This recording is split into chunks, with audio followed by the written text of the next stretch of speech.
जब जब मन की प्रतिकूल स्थिति तुम्हारे जीवन में आवे, तब तब नाच पड़ो कि ये प्रभु के मन की बात हो रही है। मुझे दुख आया, मुझे रोग आया, मुझे अपमानित किया गया, मुझे गाली दी गई, मुझे निंदा दी गई, ये मेरी चाह तो थी नहीं, ये मेरे प्रभु की चाह ना, ये मेरे लिए लाखों गुना बंदनी है। नाच पड़े मन कि प्रभु के मन की हो रही, भला नाच पड़ेगा। कल एक भक्त प्रश्न कर रहे थे कि जब कोई गाली देता है तो उस समय तो नहीं बोलते, पर जब जब सामने पड़ता है जो निंदा करता है तो बस हृदय जल जाता है कि क्या करूं, इसको कैसे बताऊं। मैं बोलता तो नहीं पर अंदर अंदर आ जाता है, ये आ जाएगा। बहुत अच्छा बोल रहे थे, वो निर्मल हृदय के थे, इसलिए अपने हृदय की स्थिति बोल रहे थे। लेकिन जब ये प्रेम जागृत होगा, इसमें मेरे मन की कोई इच्छा नहीं थी कि मेरा अपमान हो, मुझे गाली मिले, मुझे कौन चाहेगा। तो ये आया कैसे? मेरे प्रभु ने भेजा, मेरे प्रभु ने भेजा तो मेरे लिए लाख गुना सुखप्रद है, लाख गुना सुखप्रद है।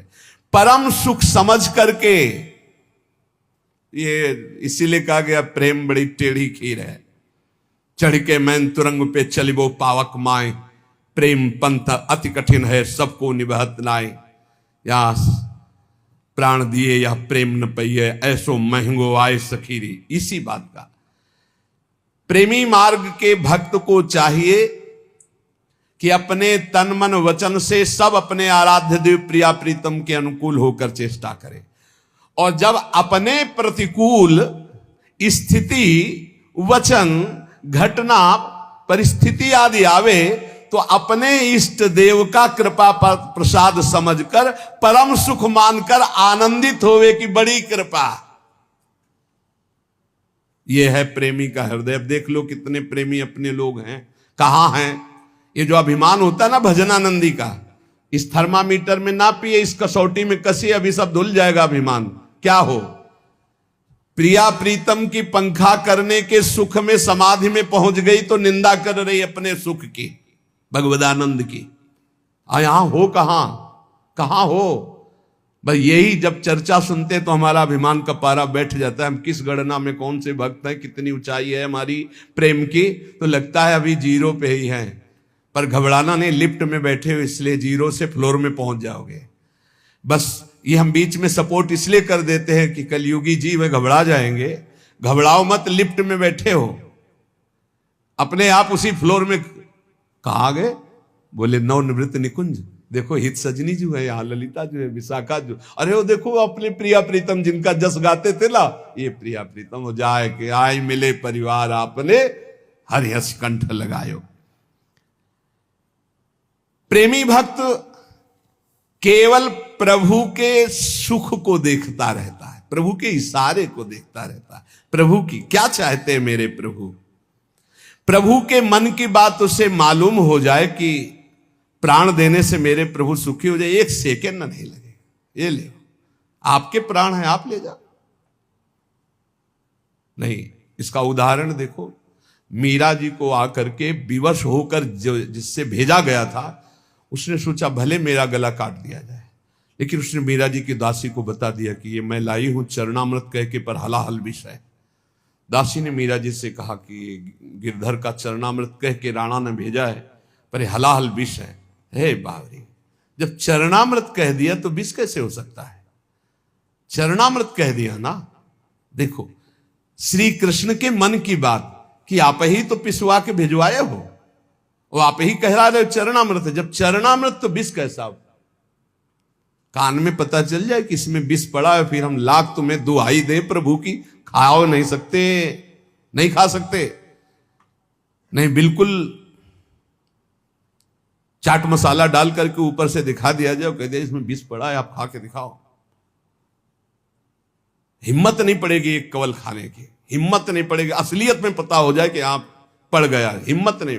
असलियत में ऐसा विष था कि कटोरे से एक बूंद परीक्षा के लिए जिसने विष बनाया था, जब मीरा जी नहीं पधारी, पूरा रात कीर्तन करती रही, तो राणा को लगा कि ये मीरा के पक्ष का है, इसने नकली विष बनाया, बुलाओ इसको, परीक्षा करते।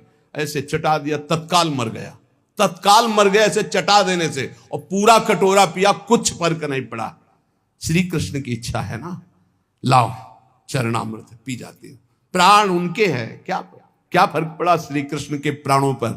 मीरा के प्राण नहीं, मदगत प्राणा मीरा है, इसलिए कोई फर्क नहीं पड़ा। यही अमृत की उत्पत्ति है, विष की उत्पत्ति। छाती से धर्म प्रकट होता है, पीठ से अधर्म प्रकट होता है महाराज के। यही दैवी शक्ति है, यही सब शक्तियां हैं, यही सब कुछ है।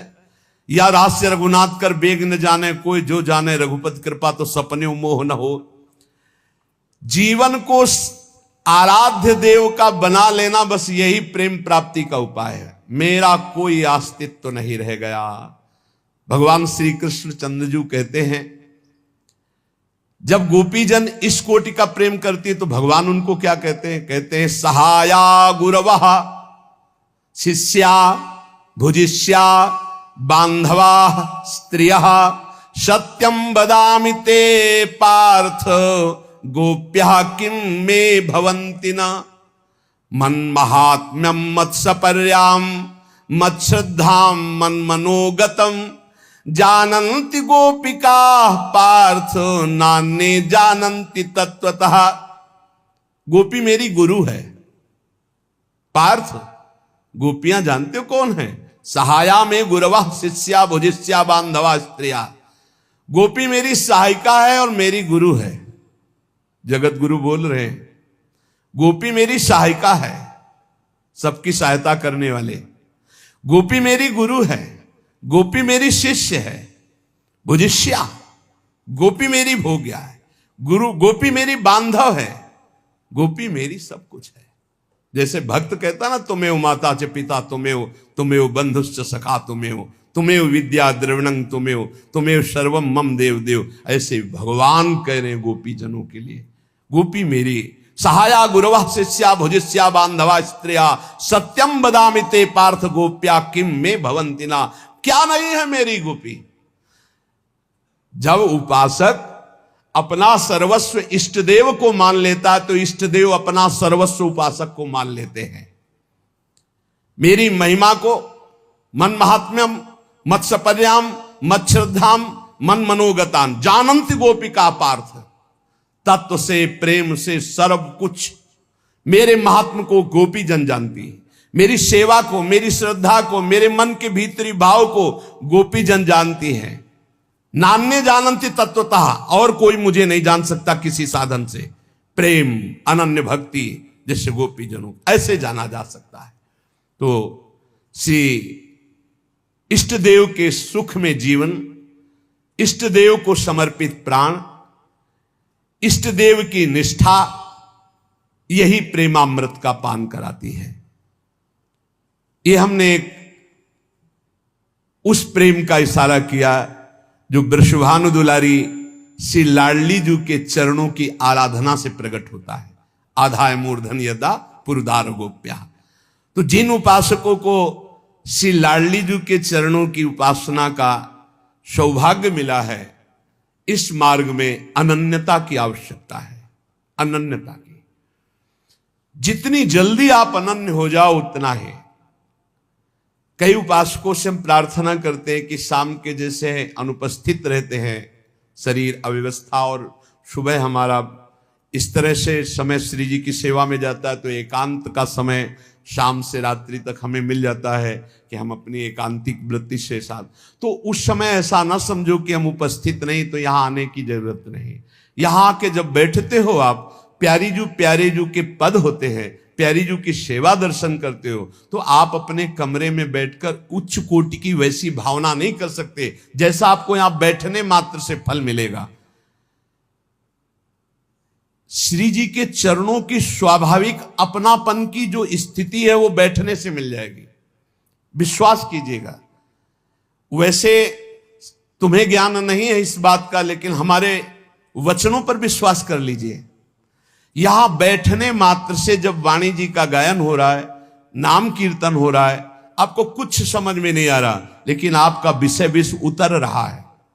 जैसे सांप काट ले मंत्र झाड़ने वाला जब झाड़ता है तो मंत्र बोलते हैं, पर वो ऐसे शब्दों से होता है कि समझ में नहीं आता क्या बोलते हैं, और विष उतर जाता है। ये हम किसी की कहे सुनी बात नहीं दे, ये हम देखी हुई बात कह रहे हैं। कोबरा सांप ने काटा था और सुबह से झाड़ना शुरू किया, 4 बजे तक पूरा स्वस्थ कर दिया, बिना किसी औषधि खवाए, बिना किसी अस्पताल गए, पर वो ऐसे मंत्र सिद्ध थे, ऐसे मंत्र सिद्ध थे। अब धोखे में ना पड़े, अब अस्पतालों में जाना चाहिए। एक बूंद पानी सुबह से नहीं पिया था वहां। जब उनको पानी पिलाने की बात हुई, जलपान आदि कुछ, तो उनका इस गांव का पानी नहीं पीऊंगा, ये हमारे मंत्र की सिद्धि है। अगर हम लोगों ने पानी पी लिया तो काम नहीं करेगा मंत्र। और देखा था 4-6 घंटे के अंतर्गत कोबरा सांप से पूरा शरीर नीला होने जा रहा था, नीम के पत्तियों से झाड़ झाड़ करके। ये हम किसी कही सुनी बात नहीं कह रहे और ये देखी हुई बात कह रहे हैं, बिल्कुल हम प्रमाणित बात कर रहे हैं। पर वो मंत्र नहीं समझ में आ रहे थे क्या, पर विष उतर रहा था ना। ऐसे ही आप यहां बैठे हो, पता नहीं चल रहा क्या गा रहे हैं, पर वो आपका विष उतर रहा है मायाकृत, और आप निर्मल हो जाएंगे पक्का। हरिवंश महाप्रभु कहते हैं, जैसी हरिवंश यथामति बरनत कृष्ण रसामृत सार, श्रवण सुनत प्रापक रति राधा पद अम्बुज सुकुमार। जिसे अपने दुख की परवाह है, वो प्रेमी नहीं, वो स्वार्थी है, कामी है, प्रेमी नहीं। महान से महान दुख भी यदि प्रीतम को सुखी करने के काम में आता है तो लाख लाख बंदनी है वो दुख जिससे प्रीतम मुस्कुरा दे। यह है प्रेम। प्रेम को समझो। और ऐसे प्रेम समुद्र का सार मूर्ति हमारी श्री लाडली जो है, हम राधा राधा ऐसे नहीं कहते, समझो। जो दुख हमारे प्रीतम की मुस्कुराहट का काम करे, वो करोड़ करोड़ ब्रह्मानंद से भी बढ़कर हमें सुख रूप है। इसीलिए जोई जोई प्यारो करे, सोई मोई भावे।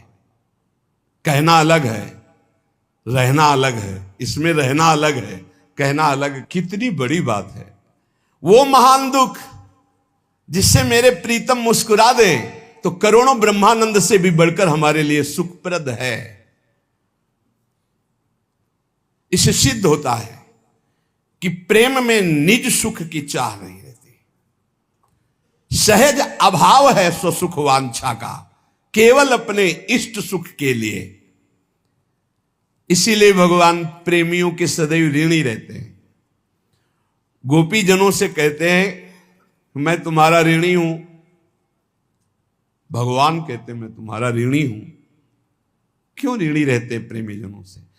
क्योंकि प्रभु का एक सिद्धांत है, ये यथामाम प्रपद्यन्ते तास तथैव भजाम्यहम्। हम चलो मान गए महाराज आपका सिद्धांत।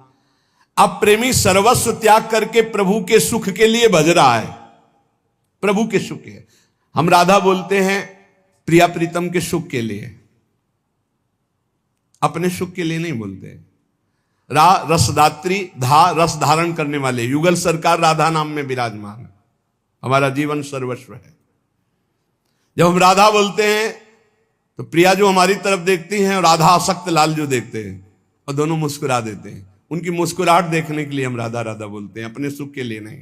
हमारा कल्याण हो जाएगा, हमारा मंगल हो जाएगा, हमारी कामनाओं की पूर्ति हो जाएगी। ये तो सब बहुत पीछे बातें हो गई। समझो, भगवान का यह सिद्धांत यहां पास नहीं होता प्रेमियों के आगे, इसीलिए ऋणी है। भगवान कहते हैं पूरा हिसाब करता हूं बराबर, ये यथामाम प्रपद्यन्ते तास तथैव भजाम्यहम्। यहां फेल हो गया सिद्धांत। कैसे? तभी उनको बोलना पड़ा मैं ऋणी हूं तुम्हारा, मैं तुम्हारा ऋणी हूं गोपियों। क्यों?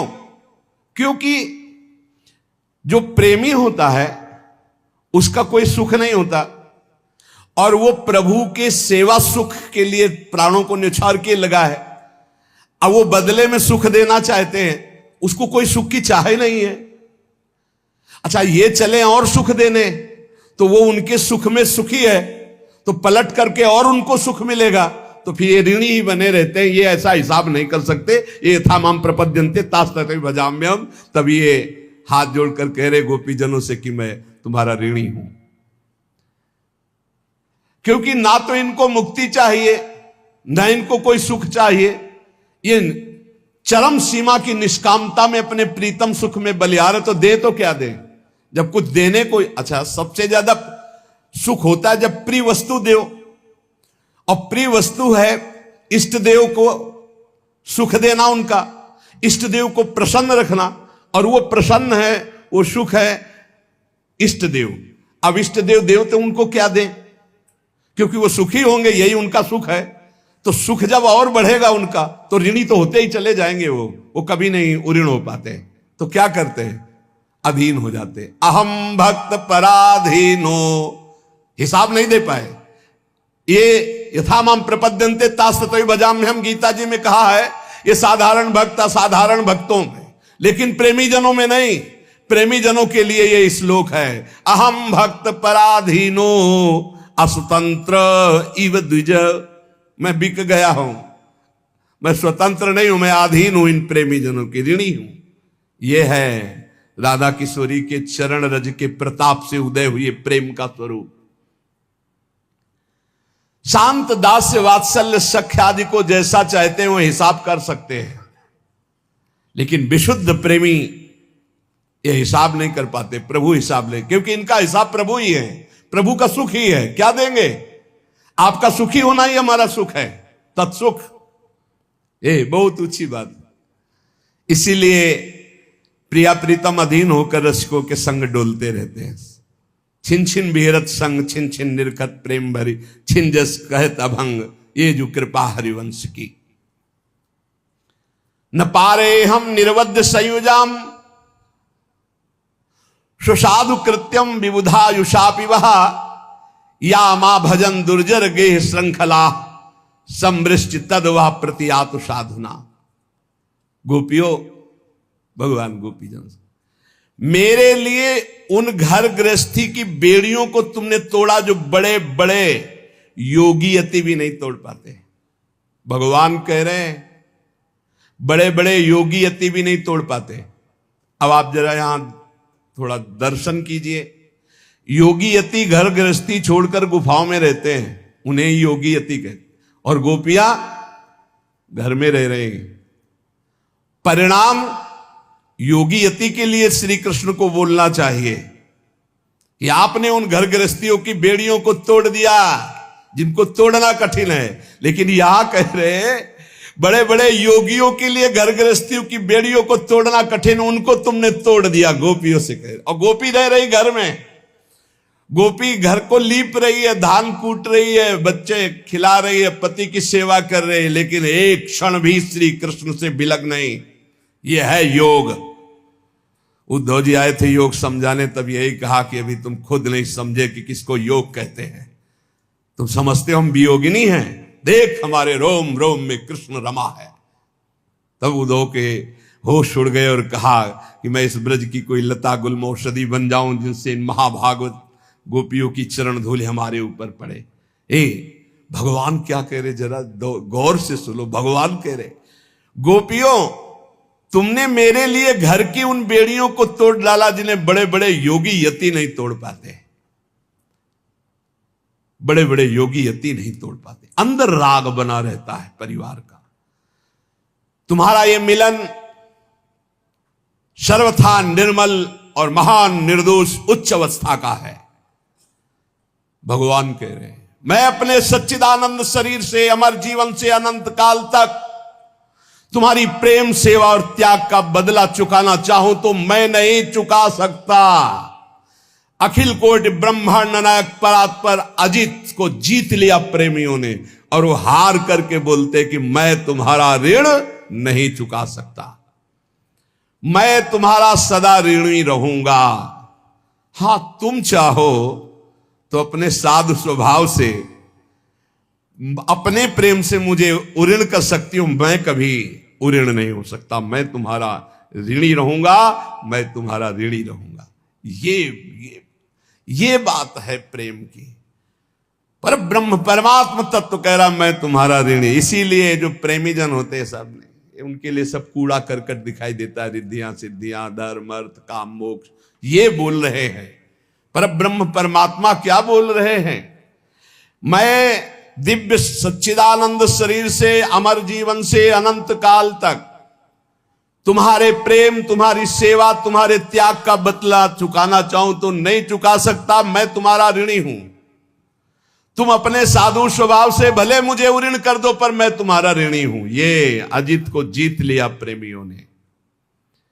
प्रेम मार्गी भक्त को चाहिए जो किशोरी जी के चरणों की आराधना करते हैं, तन से, मन से, वचन से होने वाली सारी चेष्टा एकमात्र प्रिया प्रीतम को प्रदान करें, प्रिया प्रीतम के लिए करें।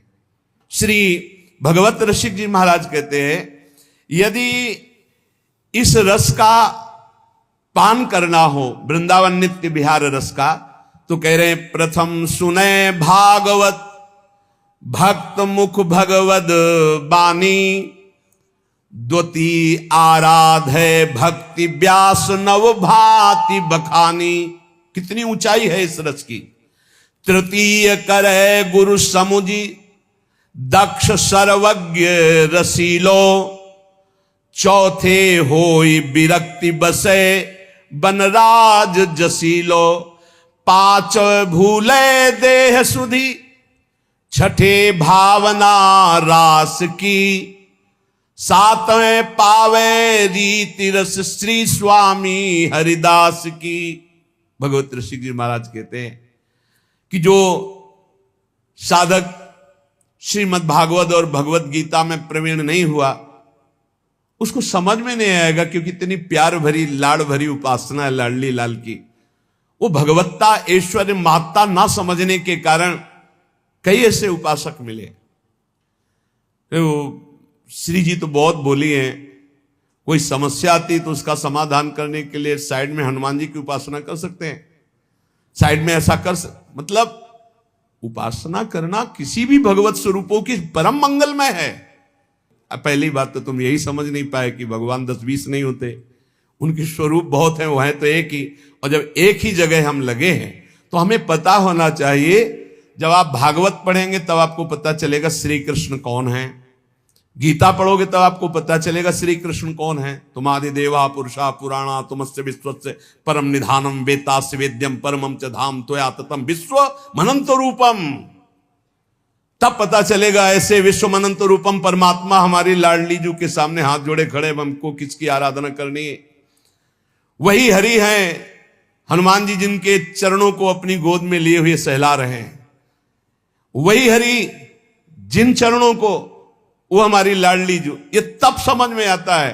तो कह रहे साधक को जब नित्य विहार रस में प्रवेश दिलाना हो तो ये 7 सोपान वर्णन किए भगवत ऋषि के, 7 सीढ़ियां वर्णन की क्रम से।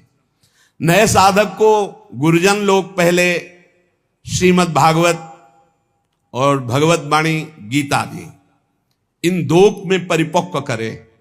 नित्य विहार रस के रसास्वादन की योग्यता तभी आएगी। इसी को श्री सेवक जी महाराज कह रहे, श्री सुख मुख जू बचन सुनावहु, तब श्री हरिवंश सुनाम कहावहु, मन सुमिरन बिसरे नहीं।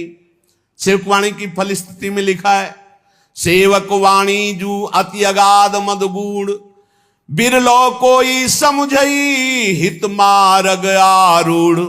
हित मार्ग आरूढ़ भाव भागवत मिले सब, 4 वेद सुस्मृति जो 4 अवगाह ले जब, तब पावे सेवक हृदय जो हित मार्ग उपदेशी, तब पावे सेवक हृदय। यहां कह रहे साधक को नित्य विहार रस का रसास्वादन कराने के लिए जब हम पूज्य गुरुदेव भगवान के समीप प्रथम गए थे तो सिंहासन में भागवत 2 खंड की विराजमान थी।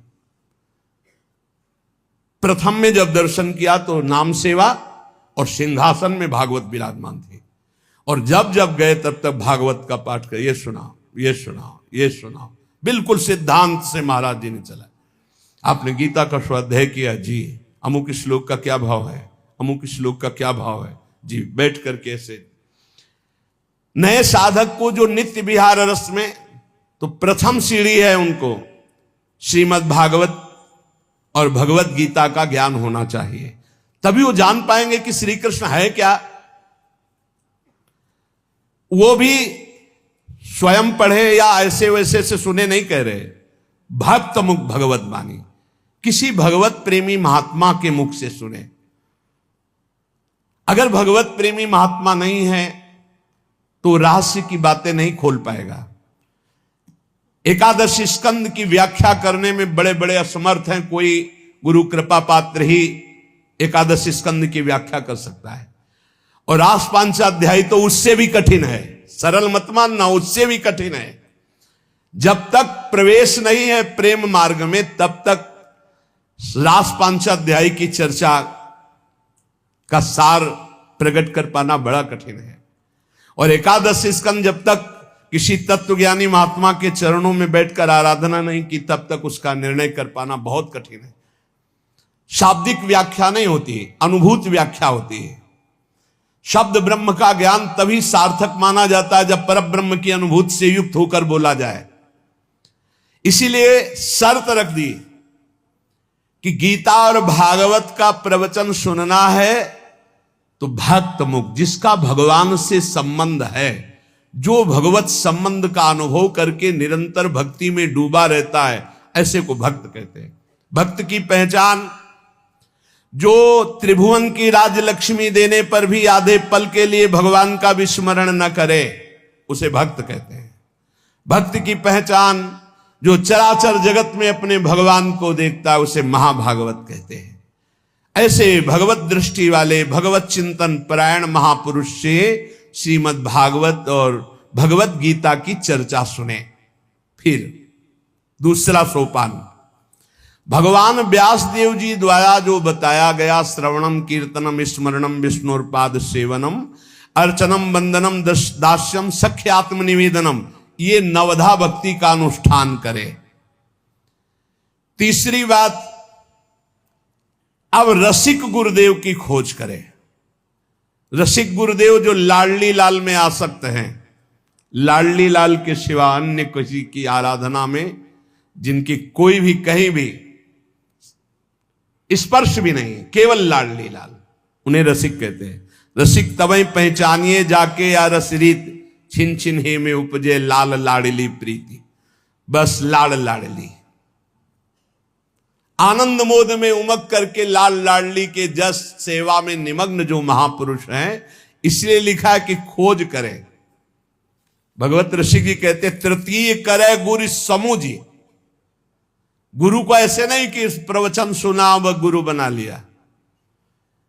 ये देखना चाहिए कि हमारा हृदय मान रहा है इनको परब्रह्म की नहीं मान रहा। हम इतने दिन सत्संग कर रहे हैं, हम ये समझ पाए कि किस उपासना के मार्ग के पथिक हैं, इनके प्रवचन का क्या प्रभाव हमारे ऊपर पड़ रहा है, हमारा भाव इनके प्रति क्या बन रहा है, तभी गुरु मंत्र लेना चाहिए। ऐसे नहीं, ऐसे कई लोग आते हैं कि हमको कुछ समझ नहीं थी, उनका प्रवचन सुना, उनको गुरु बना लिया, अब श्रद्धा हो रही, अब क्या करूं। नहीं, ऐसे खिलवाड़ मत करो अपनी जिंदगी के साथ। तृतीय करे गुरु समुझ दक्ष सर्वज्ञ रसीलो। कैसे गुरु होने चाहिए? भगवत रसिक जी कह रहे, दक्ष रसिक, रस देश में पूर्ण रूप से परिपक्व, प्रिया प्रीतम रसोपासना में पूर्ण ज्ञान, और स्वयं रसिक, रसास्वादन परायण, केवल ज्ञान ही नहीं रस क्षेत्र का, कि रस क्षेत्र का प्रवचन मात्र कर, उस रस में स्वयं डूबे हुए, उस रस में लगे हुए, और सर्वज्ञ, सब शास्त्रों का ज्ञान होना चाहिए जिससे हमारी हर शंका का समाधान हो सके। सर्वज्ञ, दक्ष, रसीलो, ऐसे गुरुदेव को अपने आराध्य देव की प्राप्ति के लिए वरण करे, गुरु बनावे। तीसरा सोपान, पहला सोपान भागवत गीता किसी भक्त के मुख से सुने, दूसरा नवधा भक्ति का अनुष्ठान करे, तीसरा रसिक गुरुदेव बनाए जो रस देश के मर्मज्ञ हैं, स्वयं रस में डूबे हुए, और चौथा संसार के भोगों से विरक्त होकर श्री वृंदावन रजरानी का सेवन करे, या वृंदावन का आश्रय लेकर वृंदावन उपासना में संपूर्ण आसक्ति समेट दे, या संपूर्ण आसक्ति का त्याग कर वृंदावन वास करे। भगवत ऋषि जी कहते चौथे होए विरक्त बसे बनराज जसीलो। जिसका अद्भुत जश है ऐसे वृंदावन में संसार से वैराग्य धारण करके वास करे। दो प्रकार से वृंदावन वास होता है, एक होता है तन मन दोनों से, एक होता है तन संसार में है लेकिन मन वृंदावन में है, उसे वृंदावन की ही गति प्राप्त होगी। देखो, इसे लौकिक वृंदावन मत मानना, ये चिदानंद वृंदावन है, यही वृंदावन है। बस आराधना करो, यही है, कहीं जाना नहीं, ये प्रकाशित होना है, बस यही वृंदावन है। ये भूतल जोरी, आचार्यवाणी पर ध्यान दिया जाए। जय श्री हरिवंश विपिन भूतल पर संतत अविचल जोरी। हृदय भूतल पर तो नहीं कहना, विपिन भूतल, यही खेल रहे प्रियालाल। और जब हृदय इसी रज से पावन होगा तो यही प्रियालाल दिखाई देने लगे, बिल्डिंग सब गायब हो जाएगी। जैसे गुरुदेव जब हम बाहर से देखते हैं तो पांच भौतिक तनुधारी दिखाई देते हैं, और जब हम उनकी द्वारा दी हुई दृष्टि से देखते हैं तो पुरुष शरीर नहीं होते, वो कुछ और पाए जाते हैं। तो वो दृष्टि जब आएगी तो ये जो पांच भौतिक दृश्य देख रहे हो, ये अंतर ध्यान हो जाएगा और आपको दिव्य वृंदावन दिखाई देगा। तो वृंदावन दो प्रकार से सेवन होता है, एक तन और मन दोनों से, अर्थात अखंड वृंदावन वास कर, और एक मन से। आपका सौभाग्य नहीं हो पा रहा कि प्रगट वृंदावन वास करे, लेकिन आप राधा चरणारविंद की शरणागत दीक्षा लिए, आप वृंदावन के अधीन हैं, वृंदावन का जस गाते, वृंदावनेश्वरी की उपासना करते, तो आपको वृंदावन ही प्राप्त होगा। अब इतनी भजन की स्थिति बढ़ावे, पांचवें भूले दे सुध छठे भावना रास की। ये दे शुद्ध भूलने के लिए चतुरासी जी बहुत समर्थ है। महाप्रभु ने खेलत रास दुल्हनी दुल्हो, सुनो न सखी सहित ललितादिक, निरख निरख नैनन किन फूलो। अतिकल मधुर महामोहन धुनि, उपजद हंस सुता के कूलो। थेई थेई बचन मिथुन मुख निसरत, सुनि सुनि देह दशा किन भूलो। ये जो प्रियालाल की रास विलास लीला श्रीमद चतुरासी जी है, केलीमाल जो है 42 लीला है, इनका अगर आप गुनगुनाते हुए गायन करते रहें तो ये ऐसी स्थिति प्रदान कर देंगी कि आप देह शुद्ध रहित हो जाएंगे। आप चिंता मत कीजिए, बहुत बड़ी सामग्री अपने पास है, बहुत बड़ी वस्तु है श्रीमद चतुरासी जी। ये प्रियालाल के मंत्र बहुत बड़ी वस्तु है। अभी स्वाद नहीं लिया इसलिए समझ नहीं पा रहे। पांचवें भूले देह शुद्ध, और उस भावना में जो थे वचन मिथुन मुख निसरत जब डूबोगे तो बोले छठे भावना रास की। वो रास का स्वरूप प्रकाशित होता है, तब अपना भी भावदेह प्रकाशित हो जाता है। और जब भावदेह प्रकाशित हो जाता है तो सातों पावे रीति रस स्वामी श्री हरिदास। स्वामी जी महाराज का जो नित्य विहार रस, जो हित जो महाराज वर्णन करते हैं, बल्लवी सुकनक बल्लरी तमाल श्याम संग लागी रही अंगंग मनोभिरामिनी। बहुत से ऐसे महान पद हैं जिनका नित्य विहार रस, उज्ज्वल रस प्रकाशित करते हुए अपने उपासकों को डुबोने के लिए पर्याप्त है। वो अपने सहचरी भाव से प्रिया प्रीतम की उस नित्य विहार नागरी निकुंजयन किसले दल रचित सैन कोक कला कुशल कुंवरी अति उदाररी सुरत रंग अंग अंग हाव भाव ब्रकुटि भंग माधुरी तरंग मतत कोटि माररी। ओ मुखर नूपुरन सुभाव किंकिनी विचित्र राव बीरम बीरम नाथ बदत वर विहार। अद्भुत खंडन अधर करत परिरम्भन चंद्र। ये अद्भुत, ये स्थिति जो नित्य विहार रस की, तब वो स्थिति प्राप्त कर पाता है। इसलिए उपासक अपने आराध्य देव श्री श्यामा श्याम की प्राप्ति के लिए सर्वस्व का समर्पण करते हुए, निरंतर नाम जप करते हुए, अन्य भावों से बचते हुए, प्यारी जू के भरोसे में दृढ़ होकर जीवन वृंदावन रज चरणामृत और नामामृत लीलामृत में डुबोते हुए काटे तो निश्चित प्यारी जू की प्राप्ति हो जाएगी। चिंता करने की जरूरत नहीं है। चिंतामणि प्रणमताम ब्रज